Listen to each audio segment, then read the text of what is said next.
اگر اپنی زندگی کو بیوٹیفل، خوبصورت، پیسفل بنانا چاہتے ہو، قیامت کا دن، پوری قیامت کے انسان ایسا عمل ان کے پاس نہیں ہوگا جو میں تمہیں 2 باتیں بتانے لگا ہوں، اور ان کا اتنا بڑا وزن ہے کہ کسی بڑے سے بڑی نیکی کا وزن بھی اس کے برابر نہیں ہوگا۔ لیکن بیٹا میری اس سنت کو پورا کرتے ہوئے تیرے پسینے نکلیں گے، ساری زندگی کرنا پڑے گا، بس اپنے من میں ڈوب کر پا جا سراغ زندگی۔ تو اگر میرا نہیں بنتا نہ بن، اپنا تو بن۔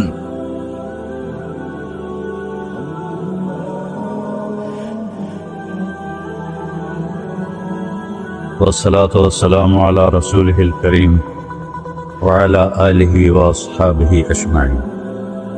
میرے محترم بھائی اور دوستو، ایک چیزوں کی خوبصورتی ہے، جیسے یہ مسجد بڑی بیوٹیفل، خوبصورت۔ ابھی ہم گاڑی میں آئے، جس ساتھی کی تھی بینٹلے گاڑی، بڑی خوبصورت، گاڑیاں، سڑکیں۔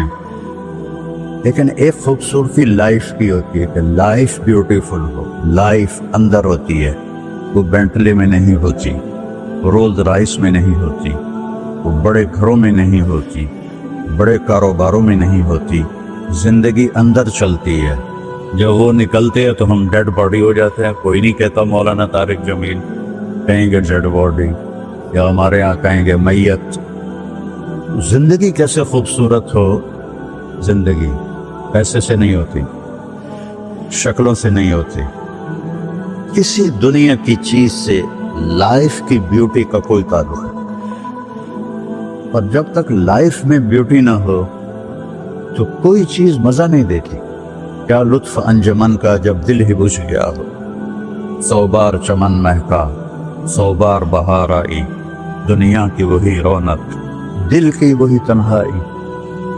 تو زندگی کو خوبصورت بنانے کے لیے اللہ نے ایک آیت ہمیں سنائی، ایک آیت، لَقَدْ كَانَ لَكُمْ فِي رَسُولِ اللَّهِ أُسْوَةٌ حَسَنَةٌ، کہ اگر لائف کو خوبصورت بنانا چاہتے ہو، اس کے لیے نہ انگلینڈ رہنے کی ضرورت ہے، نہ امریکہ رہنے کی ضرورت ہے۔ میں افریقہ کے غریب ملکوں میں گیا ہوں، جنگلوں میں، صحراؤں میں پھرا ہوں، تو ان کے زندگی دیکھ کر حیرت ہوتی ہے۔ ان کو آج کی دنیا کی کسی چیز کی کوئی خبر نہیں۔ آج بھی ان کے گھر میں روشنی کا کوئی انتظام نہیں، چاند کی روشنی، ان کی روشنی، رات کو ان کے گھروں میں چراغ بھی نہیں جلتے۔ میں ایسے ملکوں میں گیا ہوں۔ لیکن اگر زندگی خوبصورت ہے تو رات میں بھی سورج نظر آئے گا اور دن میں بھی چاند نظر آئے گا۔ اگر زندگی اداس ہے، زندگی ویران ہے، زندگی میں بیوٹی نہیں ہے، تو آپ کو انگلینڈ بھی سب صحرا نظر آئے گا۔ آپ کو خوبصورت اسکاٹ لینڈ کی وادیاں دیکھ کر بھی مزہ نہیں آئے گا، کیونکہ یہاں کچھ گڑبڑ ہے۔ تو میرے رب نے کہا لقد، یقیناً، ڈیفینیٹلی، نو ڈاؤٹ، کان لکم، تمہارے لیے فیصلہ ہو چکا ہے، ہوگا نہیں، کان لکم، تمہارے لیے فیصلہ ہو چکا ہے۔ اگر اپنی زندگی کو بیوٹیفل، خوبصورت، پیسفل بنانا چاہتے ہو تو میرے نبی کی زندگی تمہارے لیے خوبصورت ماڈل ہے۔ اچھا، اسوۃ حسنہ، اسوہ کہتے ہیں ماڈل کو، اور حسنہ کہتے ہیں خوبصورت کو۔ یہاں اسوۃ کاملہ نہیں کہا کہ پرفیکٹ نمونہ ہے، کامل نمونہ ہے، مضبوط نمونہ ہے، کتنے الفاظ سے۔ حسنہ کیوں لائے؟ کہ انسان بیوٹی کو پسند کرتا ہے۔ یہ آپ نے سب کچھ کیوں بنایا؟ سیدھی سادھی بھی ٹھیک ہے، یہ کیوں بنایا؟ یہ ایسی خوبصورت گاڑیاں کیوں بن رہی ہیں؟ اتنے مہنگے جوتے۔ وہ ہم جب کالج پڑھتے تھے تو گئے این اسٹور پر، تو وہاں اس وقت یہ سچ، تو میرے اللہ کو پتہ ہے کہ میرے بندوں کو خوبصورتی پسند ہے۔ آپ چھوٹے بچے کو اسمائل دو تو وہ آپ کو ہنس کے دیکھے گا، اس کو ایسے دیکھو وہ رونے لگے گا، حالانکہ اسے پتہ نہیں ہے۔ لیکن جب چہرے پہ بدصورتی آئی تو اسے بھی فیل کیا اور رونے لگ گیا۔ جب آپ نے اسمائل دی تو وہ آپ کو دیکھ کے ہنسنے لگا، اس کا کچھ پتہ نہیں ہے کیا ہو رہا ہے۔ اتنی چھوٹی عمر سے بچہ سے لے کر بڑا بیوٹی کانشیس ہوتا ہے اور خوبصورت چیز کے لیے دل کھنچتا ہے. آپ کو تو 14ویں کا چاند نظر نہیں آتا، تو ہمارے ہاں تو 14ویں کا چاند نکلا ہوتا ہے تو میں چارپائی ڈلوا کے اور گھنٹوں اس کو دیکھتا رہتا، مجھے اس کا مزہ آتا رہتا. تو اللہ تعالیٰ فرما رہا ہے اگر زندگی کو خوبصورت بنانا ہے تو صرف میرے نبی کی زندگی ہے. اسوہ ماڈل. حسنہ کسے کہتے ہیں؟ حسنہ کا عام مطلب حسین، حسن، خوبصورتی ہے، لیکن حسنہ چہرے پر تل جو ہوتا ہے، جو چہرے کو خوبصورت بنا دیتا ہے.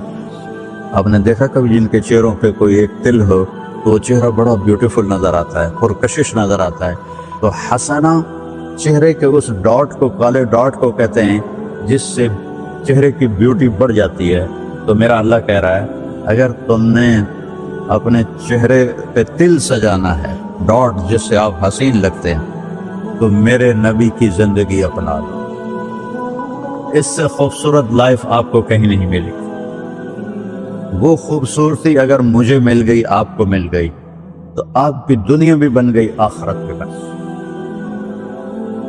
پوری زندگی پر آنے کے لیے میں صرف 2 حدیثیں آپ کو سناتا ہوں. صرف 2 حدیثیں میں کر لوں، آپ کر لیں، آپ کی پوری لائف 180 پہ چلی گئی اور آپ کے اندر خوشیوں کی لہریں دوڑیں. مزہ لیں، بھوک میں بھی مزہ لیں. ہماری پاکستان کی سزوکی جس کا کوئی ٹائر بھی ٹھیک نہیں ہوتا، سٹیئرنگ بھی ٹھیک نہیں ہوتا، اس میں بھی بیٹھو گے تو مزہ لو. صرف 2 حدیثیں میں آپ کو سنا. میرے نبی نے فرمایا معاذ الا انبئک بملاک ھذا کلہ. اب پہلی حدیث سنا رہا ہوں. معاذ تمہیں اپنے دین کی سمری بتاؤں؟ 30 پارے قرآن، 10 لاکھ حدیثیں، اور بتانے والا طارق جمیل نہیں، اللہ کا نبی ہے. کہ تمہیں سمرائز کر کے دوں اپنی شریعت؟ ان کا جی ماں ہوا وہ کیا ہے؟ تو آپ نے زبان باہر نکالی، یہ نشان بنایا کینچی کا اور یوں کیا، پھر کہا کف ھذا، اپنی زبان پہ قابو رکھنا سیکھ دو، اپنی زبان کو سنبھال دو. کینچی بنائی، کینچی کاٹ دو. اچھا، یہ جو ایکشن کر کے بتانا ہوتا ہے یہ چھوٹے بچے کے لیے ہوتا ہے. ہم چھوٹے بچے کو جب کوئی چیز سمجھاتے ہیں تو ایکشن کر کے سمجھاتے ہیں. یہ کون ہے؟ معاذ بن جبل. آپ نے فرمایا قیامت کے دن میری امت کے علماء کا جھنڈا معاذ ابن جبل کے ہاتھ میں ہو. یہ وہ شخص ہے، اور یہ وہ شخص ہے جو اللہ کے نبی کی زندگی میں فتویٰ دیتے تھے. صحابہ حضور کے ہوتے ہوئے ان سے فتویٰ لیتے تھے. یہ وہ شخص ہے. یہ وہ شخص ہے 1,24,000 صحابہ میں واحد آدمی ہے جس کو آپ نے کہا یا معاذ انی احبک، اے معاذ میں تم سے پیار کرتا ہوں. واحد آدمی، اکیلا. اور میں کوئی 7-8 سال پہلے اردن گیا تو میں ارب دن کی قبر کی زیارت کے لیے گیا. میں جب انٹر ہوا اس وقت ان کو وفات پائے 1418 سال ہو چکے تھے. 1418 سال ہو چکے تھے. میں ان کے قبر پہ کھڑا ہوا، خوشبو ہی خوشبو، قبر پہ کپڑے پڑے ہوئے تھے. میں سمجھا یہ چادروں سے خوشبو آ رہی. میں تو ایک آدمی اور وہاں کھڑا میری حیرت کو سمجھ گیا. کہا خوشبو سونگھ رہے ہو؟ میں نے کہا ہاں سونگھ رہا ہوں. اسے کہنے لگا چادروں سے آ رہی ہے؟ میں نے کہا ہاں. کہا سونگھو. تو میں نے چادروں کو سونگھا، کسی ایک میں نہیں تھی. پھر اس صاحب نے مجھے بتایا کہ یہ اس قبر سے ہر وقت خوشبو آتی. 1418 سال ہو گئے اور اس بندے کی قبر سے خوشبو آ رہی ہے. اس کو ایسے سمجھایا جیسے معصوم بچے کو. ایسا کیوں کیا؟ کہ یہ مشکل ترین کام ہے. آپ کے یہ موٹر ویز پر کتنے بڑے بڑے ٹرالے چل رہے ہوتے ہیں، ان کو بریک لگانا آسان ہے. اتنے بڑے بڑے کروز میں نے کئی دفعہ سفر کیے تو ان کو بریک لگانا آسان ہے. اور 380 کو بریک لگانا آسان ہے، اس کم وقت کو بریک لگانا بڑا مشکل۔ اللہ نے اس پر 32 تالے لگائے، 32 دان، اس کے اندر رکھ، اس کو اندر، اوپر مین گیٹ لگایا، اسے بند کر کے رکھ، اور فرمایا من کان یؤمن باللہ والیوم الآخر فلیقل خیرا او لیصمت، جو آخرت پر اور اللہ پر ایمان رکھتا ہے وہ اچھی بات کرے، اور اگر زبان پہ کوئی غلط آنے لگے تو خاموش ہو۔ غیبت، بیک بائٹنگ، ٹونٹنگ، طنز، الزام، گالیاں، ہمارے یہاں تو گالیاں بھی بڑی سپر کلاس گالیاں تھی، تو اس سے اللہ اکبر کا کیا مطلب ہے؟ ہمارے یہاں تو گالیاں بھی ایسی نکالتے ہیں کہ شیطان بھی کانپ اٹھتا ہے، تو اس کو روک لو۔ یہ ایک حدیث آپ کے لیے پورے، اور آپ نے کیا کہا؟ یہ میرا پورا دین کی خلاصہ ہے، سمری ہے پورے دین کی، زبان کی حفاظت۔ آپ نے ابو ذر سے کہا ابو ذر تمہیں 2 باتیں بتاتا ہوں، قیامت کے دن پوری قیامت کے انسان ایسا عمل ان کے پاس نہیں ہوگا جو میں تمہیں 2 باتیں بتانے لگا ہوں، اور ان کا اتنا بڑا وزن ہے کہ کسی بڑے سے بڑی نیکی کا وزن بھی اس کے برابر نہیں ہوگا۔ تو ابو ذر نے پوچھا جی کیا ہے؟ فرمایا ایک اچھے اخلاق اور ایک زبان کی حفاظت۔ ابو ذر مہینہ مہینہ کسی سے بات نہیں کرتے تھے، پورا مہینہ گزر جاتا تھا کسی سے بات نہیں کرتے تھے کہ زبان سے کوئی غلط بول نہ نکلے۔ یہاں گھروں میں لڑائیاں کیوں ہیں؟ زبان کا بول ہے۔ یہاں بچوں کی طلاقیں کیوں ہو رہی ہیں؟ زبان کا غلط بول ہے۔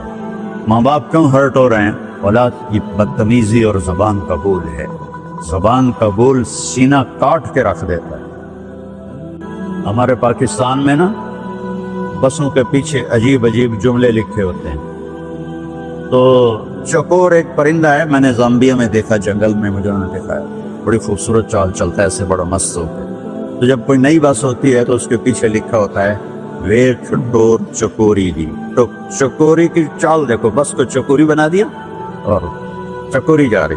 جب پرانی ہوتی ہے تو لکھ ہوتا ہے ہارن دے کر پاس کرے، جب تھوڑی اور پرانی ہوتی ہے تو لکھ ہوتا ہے یا پاس کر یا برداشت کر، اور جب وہ اور پرانی ہوتی ہے تو اس کے پیچھے ایک ملنگ بنا ہوتا ہے، لکھا ہوتا ہے نا چھیڑ ملنگا۔ یہ تو فضولیات ہیں۔ اب میں اصل بتاتا ہوں۔ تو میں سفر میں تھا اور پڑھ رہا تھا، تو میں پڑھتے پڑھتے تھک گیا، میں نے کتاب بند کی، تو ہم ایک بس کو کراس کر رہے تھے، تو اس کے پیچھے ایک جملہ لکھا تھا، وہ آپ کو سنا، لکھا ہوا تھا دل، اس کے آگے لکھا تھا برائے فروخت، for sale, heart for sale, نیچے لکھا تھا قیمت، آگے لکھا تھا ایک میٹھا بول، ایک میٹھا بول۔ اور میٹھے بول پر اپنے ماں باپ کا دل خرید سکتے ہیں، بھائیوں کے بہنوں کے خرید سکتے ہیں، بیگم کے خرید سکتے ہیں، بیگم خامن کا خرید سکتی ہے، بچوں کا دل آپ خرید سکتے ہیں، بچے ماں باپ کا دل خرید سکتے ہیں۔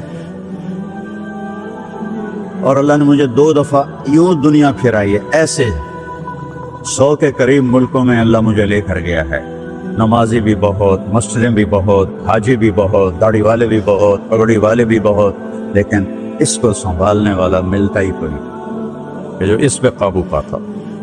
آپ کی لائف بیوٹیفل نہ ہو تو مجھے کان پکڑا دو، کیوں کہ میں نبی کے وعدے کے پر بات کر رہا ہوں۔ تو معاذ کہنے لگے یا رسول اللہ زبان کے بول پر بھی پکڑ ہوگی؟ میں کہا تیرا بھلا ہو جائے، سب سے زیادہ جہنم میں گرانے والی زبان ہوگی، زبان ہوگی۔ ایک حدیث ایک اور سناتا ہوں مختصر کر کے، کیونکہ 20 منٹ پر مجھے بات ختم کرنا۔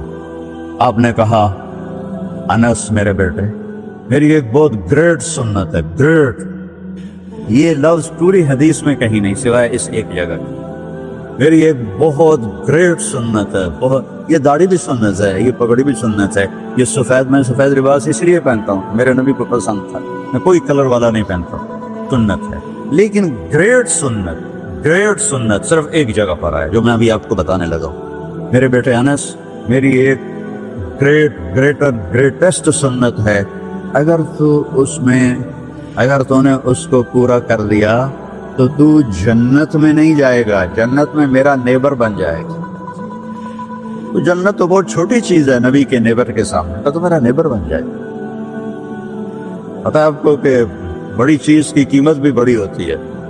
تو پھر کہا بیٹا اس سنت کو کرتے ہوئے تجھے تھکنا پڑے گا، تو تھکے گا، اور ساری زندگی تمہیں کوشش کرنی پڑ. داڑھی تو ایک دفعہ رکھ لی ہے، اب تیل لگا لیا، تھوڑا ٹرم کر لیا، لیکن بیٹا میری اس سنت کو پورا کرتے ہوئے تیرے پسینے نکلیں گے، ساری زندگی کرنا پڑے گا. یا بنی ان استطعت او قال ان قدرت ان تصبح وتمسي وليس في قلبك غش لأحد فافعل. ثم قال يا بني وذلك من سنتي فمن أحب سنتي فقد أحبني ومن أحبني كان معي في الجنة. میرے بیٹے زور لگے گا، صبح شام تھکو گے، کیا کرنا ہے یا رسول اللہ؟ کہ اس دل میں سب کی نفرت نکال دو.